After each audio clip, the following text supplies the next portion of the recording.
সালামু আলাইকুম শেখ। ওয়ালাইকুম আসসালাম রহমতুল্লাহ বরকাত। জি, পশ্চিমবঙ্গের বর্ধমান থেকে বলছি। বলেন।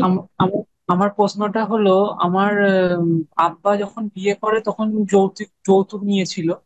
তা আমার নানা এখন মারা গেছে।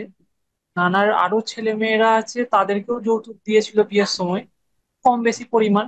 তা এখন আমার প্রশ্ন হচ্ছে যে আমার আব্বা এখন ভুলটা বুঝতে পেরে তওবা করতে চাইছে। তা আমার আব্বাকে তাহলে কি করতে হবে এখন? এবং আব্বা বেঁচে আছে?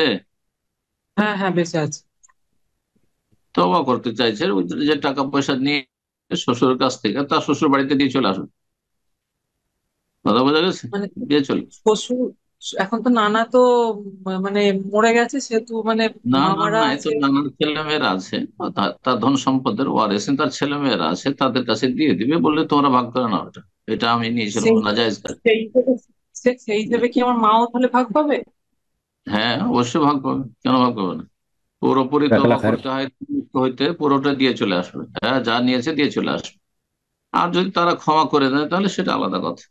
আর সবাই মিলে ক্ষমা করে দেয় যে অসুবিধা নেই, মাফ করে দিলাম, তাহলে আসসালামু আলাইকুম রাহমাতুল্লাহি ওয়া বারাকাতুহু। সম্মানিত ওয়ালাইকুম শেখ, আসসালাম আমি ওয়া বারাকাতুহু।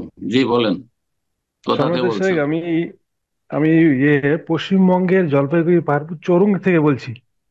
মাশাআল্লাহ, বলেন। তো শেখ, আপনার অনুমতি নিয়ে আমি একটা অন্য প্রসঙ্গে প্রশ্ন করতে চাচ্ছি, যদি অনুমতি দেন তাহলে করতে পারি। সুবিধা একটি করেন, যে কোনো বিষয় করেন ইনশাআল্লাহ। হ্যাঁ শেখ, আমি যে মসজিদে সালাত আদায় করি, হুম হুম। সেখানে যে ইমাম সাহেব আছেন, উনি মোটামুটি আমাদের যে আজমির শরীফে যায় তাদেরকে যাইতে উৎসাহিত করেন এবং নিজেও কোথায়, সমর্থন আজমির? করেন। আজমির যেতে বলেন? হ্যাঁ, আজমির যেতে মানে উৎসাহিত করেন আর কি। হুম, আর মোটামুটি উনিও গেছেন, আমার যতদূর মনে পড়তেছে আর কি। তো তার আল্লাহ। পিছনে কি সালাদ হবে আমাদের? আল্লাহ, যারা মাজারে যায় তারা বড় শিরকি আকীদা রাখে। যারা মাজারে যায় কোন এক বিশেষ ব্যক্তি সম্পর্কে আমি বলছি না, কারণ বিশেষ ব্যক্তি সম্পর্কে সম্যক জ্ঞান থাকতে হবে, জানা থাকতে হবে।